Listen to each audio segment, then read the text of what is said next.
Bismillahirrahmanirrahim. Baik, jazakallah khairan. Bismillahirrahmanirrahim. Alhamdulillah hamdan katsira thayyiban mubarakan fih, mubarakan alaih kama yuhibbu rabbuna wa yarda.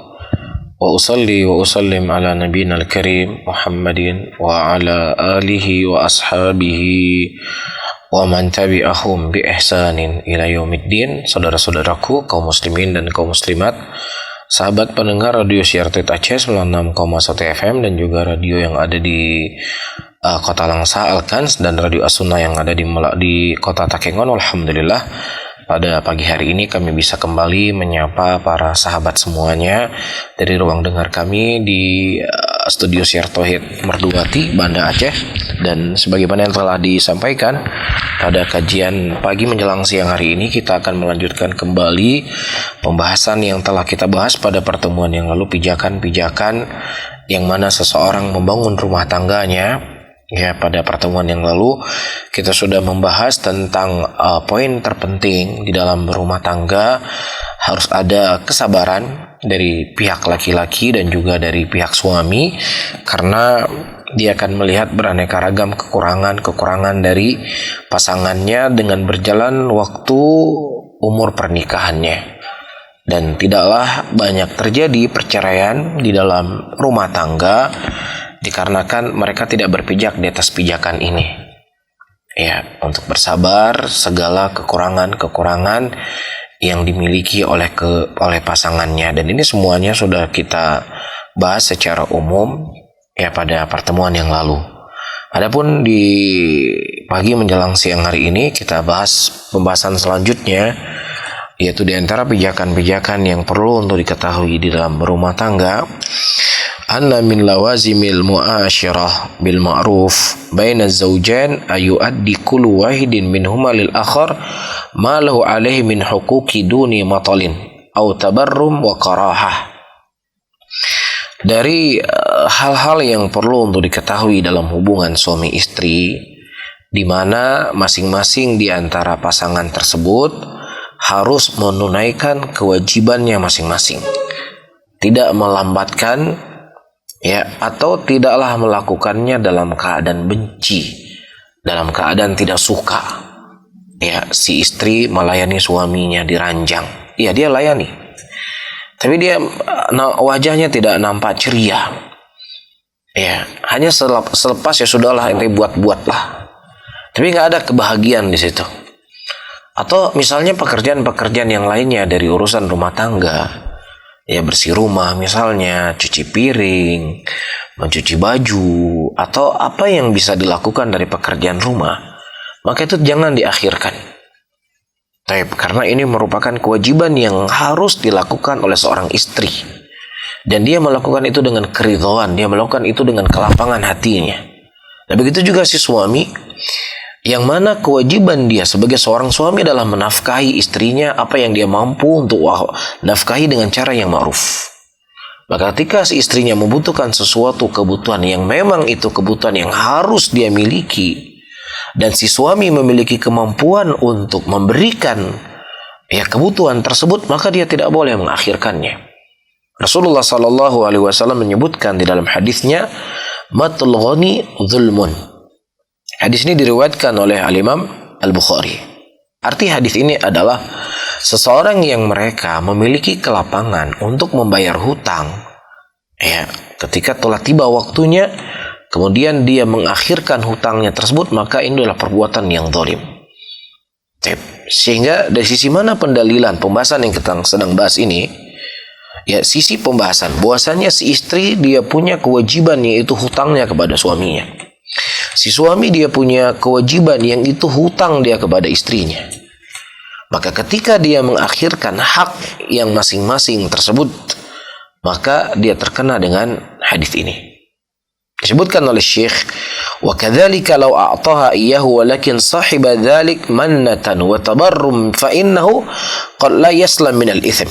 Atau misalnya dia berikan kepada istrinya, atau si istri melayani suaminya, ya tepat pada waktunya, akan tetapi dia mengungkit-ungkit. Sudah berapa banyak kebaikan saya sama kamu? Saya sudah kasih apa buat kamu? Saya sudah beliin ini, segala kebaikan disebut-sebut. Atau sebaliknya juga si istri, saya sudah melayani kamu, saya sudah sekian anak sudah saya berikan kepada kamu, begini, dan begini. Ya, maka ini juga sesuatu yang tercela. Ya, jangan sampai pahala yang Anda telah tercatat di sisi Allah, apa yang Anda berikan kepada pasangan Anda masing-masing, itu terhapus karena satu kalimat. Ya. Wali'anna hadha min ta'khiril wajib wa qad nuhina an ittiba'i sadaqah bil manna wal adha fa kaifa bil wajib. Ya. Karena ini adalah perkara yang wajib seperti yang telah kita sebutkan tadi. Dan telah datang hadis dari Nabi kita sallallahu alaihi wasallam dan juga sebelumnya telah datang ayat dari Al-Qur'an. Ketika kita memberikan sedekah yang sifatnya adalah sedekah sunnah, bukan sedekah yang wajib. Akan tetapi kita mengungkit sedekah yang itu bukan kewajiban bagi kita. Nah, bagaimana lagi kemudian kita mengungkit ya sesuatu yang itu menjadi kewajiban buat kita? Apakah si istri mengungkit kepada si suami ataukah suami mengungkit kepada istri?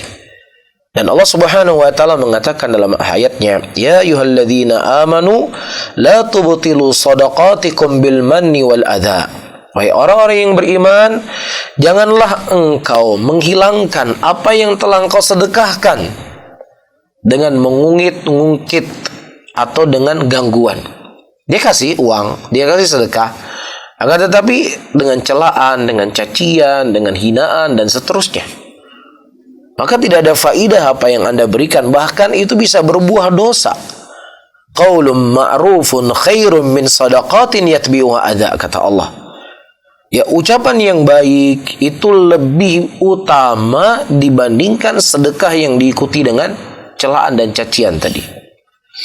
Dan juga disebutkan dalam sebuah hadis dari Abi Dzar radhiyallahu taala anhu dalam Sahih Muslim, Nabi sallallahu alaihi wasallam mengatakan, "Thalathatun la yukallimuhumullahu wa la yanzur ilaihim wa la yuzakkihim yaumal qiyamah wa lahum adzabun alim, al-musbilu wal mannan wal munfik sil'atu bil yamin al-kadhibah."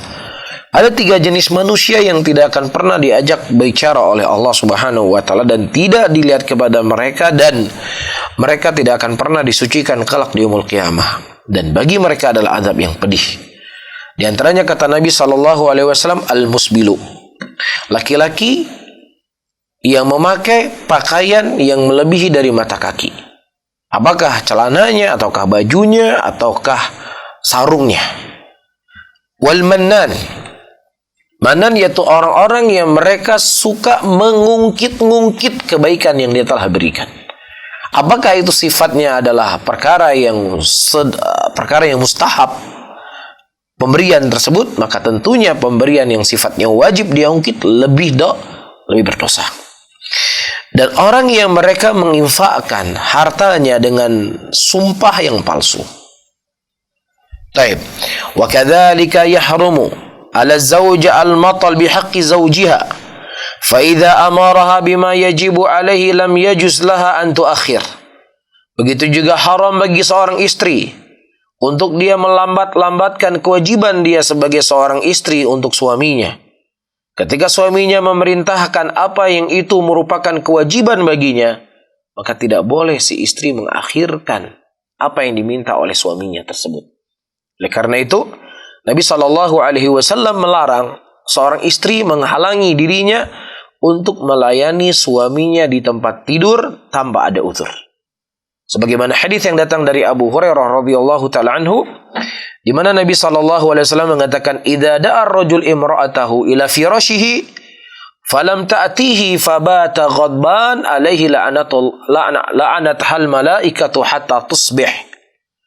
Apabila seorang laki-laki mengajak seorang wanita atau mengajak istrinya, bukan seorang wanita, seorang istrinya ya, ke firashi, keranjang, kemudian perempuan tersebut tidak mendatanginya, dan si laki-laki tadi dia tidur dalam keadaan dia marah dengan istrinya, maka si istri tadi akan dilaknat oleh malaikat sampai di waktu pagi hari.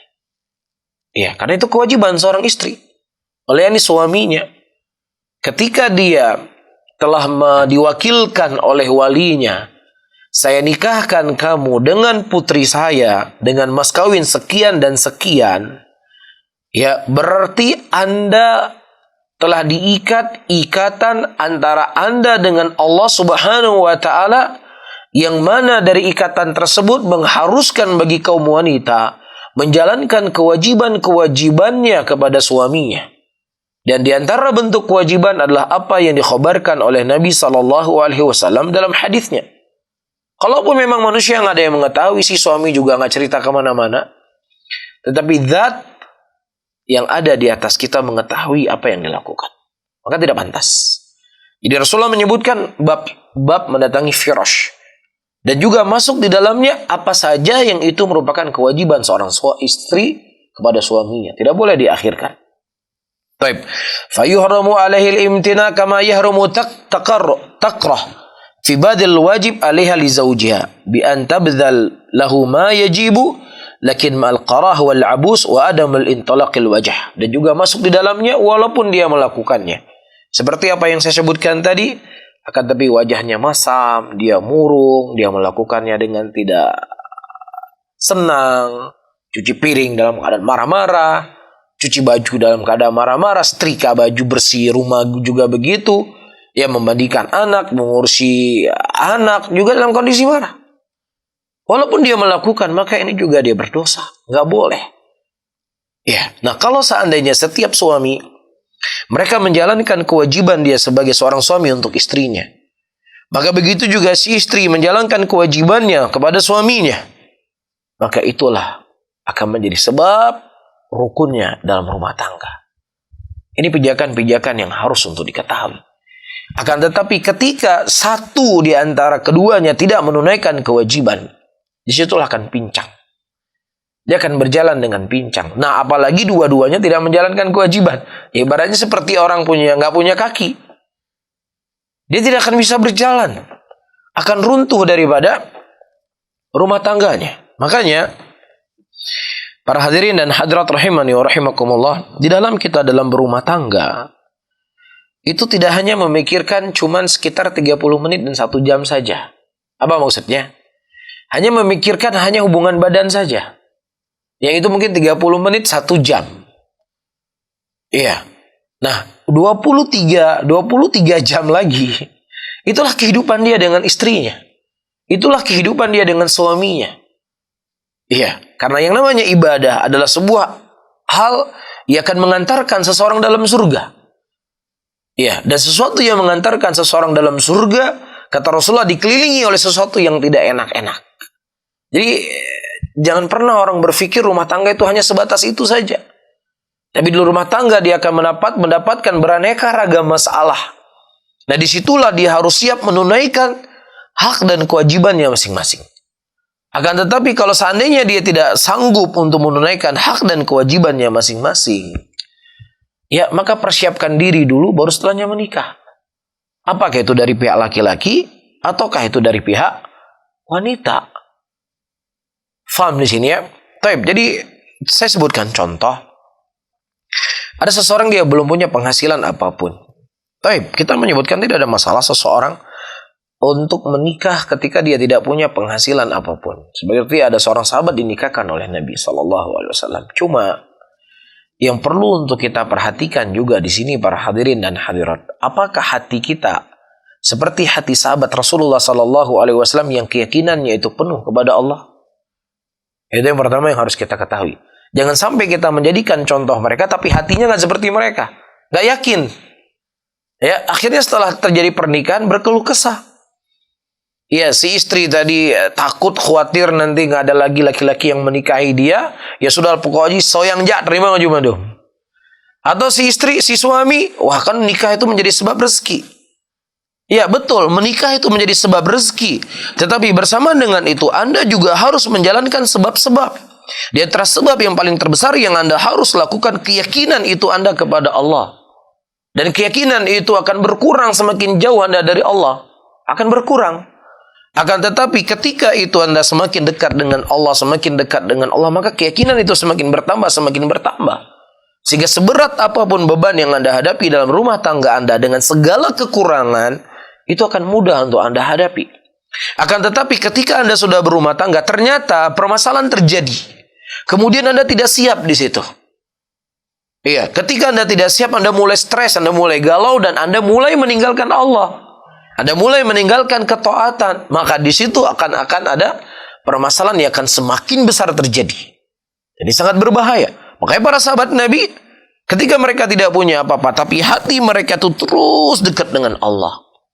Sehingga dia jalani dengan baik kehidupan tersebut. Ya, rambu-rambu, jurang-jurang yang ada di hadapannya, dia bisa lalui sedikit demi sedikit demi sedikit. Karena apa? Wasta'inu bisobri wassalah. Dia meminta pertolongan dengan salat dan sabarnya. Bisa difahami ya? Jadi ada hal yang harus kita lakukan, ada satu yang harus kita lakukan, mengikuti apa yang datang dari sahabat Nabi. Begitu juga hal-hal yang menyempurnakan kehidupan itu juga harus kita lakukan. Ini penting. Wal ashiratu zawjiyah syirakatun qa'imatun ala badil wajib wa adail haq.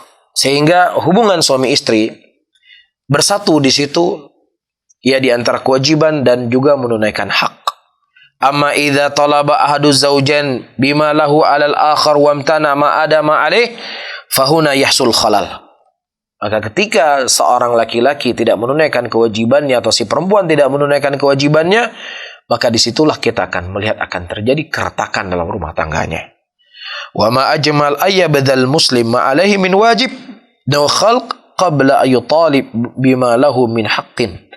Dan sungguh sangat indah kehidupan seorang muslim ketika dia menunaikan kewajibannya, yang itu merupakan akhlak yang sangat mulia sebelum dituntut hak itu. Ya, jadi hak itu ketika dituntut kita berikan, ya sudah, baik, itu bagus. Tapi sebelum hak itu dituntut, maka kita berusaha untuk mengedepankannya. Ya, sebagaimana telah kita sampaikan pada pertemuan yang lalu, wanita yang soleh adalah wanita yang dimana ketika seorang suami melihat dirinya, dia akan bahagia, dia senang. Ya, dia pulang ke rumahnya, rumahnya sudah bersih, istrinya sudah menyiapkan makanan, sudah menyiapkan minuman, apa yang mampu untuk dia hadirkan, apa yang mampu dia hidangkan dari yang dimiliki di rumahnya. Ya, tentunya suami itu akan bahagia. Tapi sebaliknya, dia pulang ke rumah, makanan belum disiapkan, istri tidur-tiduran, ya, kemudian rumahnya kotor, nggak dibersihkan. Disitulah ketika tidak menunaikan kewajiban masing-masing, disitulah akan terjadi permasalahan dalam rumah tangga. Yang tadinya awalnya sedikit, membesar, dan membesar. Ditambah lagi masalah A, ditambah lagi masalah B, ditambah lagi masalah C. Nah, inilah yang harus masing-masing, ya, pasangan itu untuk memperhatikan hak dan kewajibannya masing-masing. Ya, dia jangan dulu menuntut kewajiban kalau dia belum menunaikan haknya. Begitu juga si suami ataukah si laki-laki. Kita tidak berbicara dari sisi suami saja, tetapi kita juga berbicara dari sisi si laki-laki, si istrinya. Dan juga di antara hal yang perlu kita perhatikan, min lawazil mu'asyirah bil ma'ruf intiqal zauja ila baiti zaujiha. Daripada hal-hal yang akan bisa menguatkan hubungan rumah tangga, si istri pindah ke rumah suaminya atau apa yang dituntut oleh suaminya tersebut. Baik. Wa antusafir ma'ahu idzan taqal. Hendaknya si perempuan tersebut safar dengan suaminya ketika suaminya itu harus pindah. Ya, misalnya dia tinggal di Banda Aceh, tiba-tiba suaminya dipindah kerja. Ya, nah suaminya meminta kepadanya untuk pindah, maka dia pindah. Nah, malam tashtarat khilafu dzalik, selama tidak disyaratkan yang menyelisih dari itu. Falau ishtaratat zaujatu an tabqa fi baiti ahliha atau tabqa fi biladiha wa la tughadiru falaha dzalik. Tapi kalau seandainya sudah disyaratkan dari awal, saya siap mau menerima lamaran kamu, tetapi dengan syarat kamu harus tinggal di rumah saya. Tinggal di rumah ibu saya, karena ibu saya sendiri, nggak ada yang menjaganya. Atau saya mau menikah dengan kamu, tapi syaratnya saya nggak mau tinggal di kota ini, nggak mau pindah dari kota ini. Nah, kalau seandainya si suami tadi, ya, dia sudah setuju dengan syarat tersebut, maka dia wajib untuk menunaikannya. Tapi kalau seandainya syarat itu tidak disyaratkan dari awal, maka tidak ada yang menghalangi seorang wanita kecuali dia harus tinggal bersama suaminya. Kemana suaminya minta? Ya misalnya dia tinggal di rumah orang tuanya, rumahnya yang serba ada, yang serba bagus, serba nyaman. Ya kemudian suaminya misalnya hidupnya pas-pasan, rumahnya seadanya. Ya dan suaminya dia ingin lebih nyaman tinggal di rumah sendiri. Ya supaya dia bisa menafkahi istrinya. Ya dengan apa yang dia punya. Ya dia tidak ingin merepotkan mertuanya. Ataukah ada masalah-masalah yang lain di mertuanya itu ada perempuan lagi, ada adiknya, ada kakaknya yang dikhawatirkan ada fitnah atau beraneka ragam masalah-masalah yang lainnya, maka dalam kondisi seperti ini si istri wajib untuk mengikuti suaminya. Ya, karena kita kembali kepada ikatan yang kita sebutkan tadi. Kemudian para hadirin dan hadirat rahimani wa rahimakumullah, perkara yang terakhir di antara yang perlu untuk diperhatikan di dalam membina rumah tangga adalah lamma kana istimta' baina zawjain wa ifafu nafsiha min a'zamil maqasid syariah islamiyah fi nikah, i'tanat syariah bihadzal janib wa awlathu inayatun kabirah tahqiqan lil masalah wa dafan lil mafsadah, walidha ja'at nusus syar'iyyah mubahatul istimta' baina zawjain. Itu ketika di antara hal disyariatkannya nikah adalah seseorang untuk menjaga dirinya dan menjaga kemaluannya. Sehingga dia menikmati hubungan ya suami dan istri tersebut dari apa yang Allah Subhanahu wa taala halalkan. Dan ini tidak lain adalah untuk maslahat manusia itu sendiri ya, dan juga untuk menghindarkannya dari kejelekan. Oleh karena itu datang nas syar'i di mana Allah Subhanahu wa taala membolehkan untuk melakukan hubungan badan tersebut dan bahkan diganjar dengan pahala yang sangat besar. Dalam Al-Qur'an Allah Subhanahu wa taala menyebutkan dari sifat-sifat orang yang sukses, walladzina hum li furujihim hafizun, dan orang-orang yang mereka dengan kemaluannya mereka menjaga, illa ala azwajihim aw ma malakat aymanuhum fa innahum ghairu malumin. Ya kecuali kepada istri-istri mereka. Ya kepada istri mereka nggak perlu dijaga kemaluannya. Maksudnya udah saya nggak mau menjaga diri, nggak mau berhubungan badan, ya salah. Ya Allah mengecualikan kecuali kepada istri. Nah justru dengan berhubungan badan kepada istri itulah ibadah. Karena di antara disyariatkannya pernikahan adalah untuk ya perkara ini. Kecuali seandainya misalnya si suami tadi sudah mensyaratkan dari awal. Ya apakah misalnya dia tidak punya syahwat karena dia sakit dari semenjak bawaan, atau dia terbentur dengan sesuatu yang kemudian syahwatnya hilang. Ya kemudian dia menikah dengan seorang wanita dan dia mensyaratkan dengan hal yang seperti ini dan si perempuan tersebut menerimanya, maka tidak ada masalah kalau dia menerima. Tapi kalau si perempuannya tidak menerima, ya sudah, jangan dijadikan dia sebagai pasangan hidupnya. Dan juga Allah mengatakan, nisa'ukum harthul lakum fa'tu harthakum anna syi'tum. Istri-istri kalian adalah kebun buat kalian, maka datangilah kebun kalian di mana saja kalian inginkan. Taib. Allah juga mengatakan, uhilla lakumul lailatas siyami rafathu ila nisaikum hunna libasul lakum wa antum libasul lahun. Alimallahu annakum kuntum takhtanuna anfusakum fataba alaikum wa afa ankum fal'ana bashiruhunna. Kata Allah, maka sekarang datangilah istri kalian. Maksudnya lakukanlah hubungan badan dengan istri kalian. Dan juga Nabi SAW mengatakan, istausu bin nisa khairah. Berikanlah wasiat kepada wanita dengan kebaikan. Fa innahunna awanun indakum. Akhadtumuhunna bi amanatillah wastahlaltum bi furujihinna bi kalimatillah. Ya, fa innahunna awanun indakum.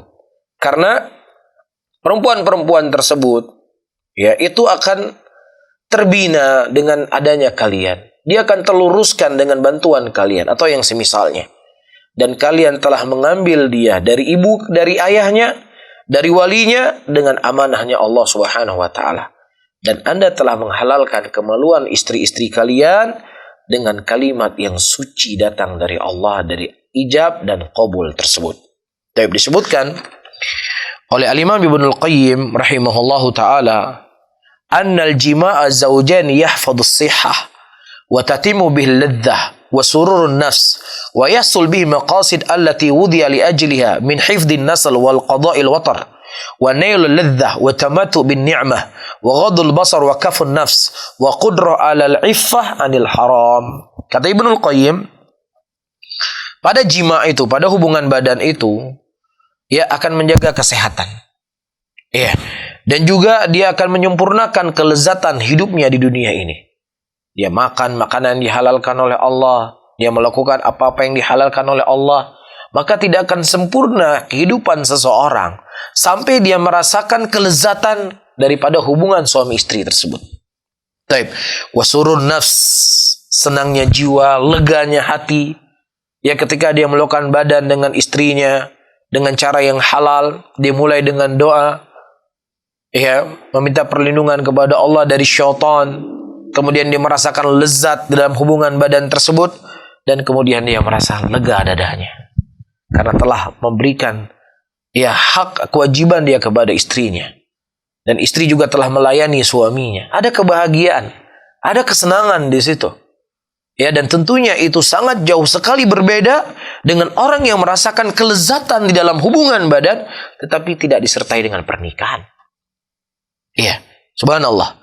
Inilah diantara ya keagungan syariat Allah Subhanahu wa ta'ala yang diberikan kepada hamba-hambanya. Wasul bayasul bi maqasid allati wudiya li ajliha, dan dia mendapatkan tujuan-tujuan dari peletakan itu semuanya ya untuk menjaga an-nasal, keturunannya, ya, dan juga untuk menunaikan syahwatnya. Ya, dan juga bersama dengan itu dia merasakan kelezatan, dia bisa menunduk pandangannya, dia bisa menjaga dirinya, dan juga untuk menjauhkan dia dari hal-hal yang diharamkan oleh Allah Subhanahu wa ta'ala. Itu diantara hikmah-hikmah atau fadilah yang disebutkan oleh Imam Ibnul Qayyim rahimahullah. Ayyuhal hadirun wal hadirat rahimani wa rahimakumullah. Ya, dari fungsi dari jima itu sendiri. Baik, wallahu a'lam bishawab.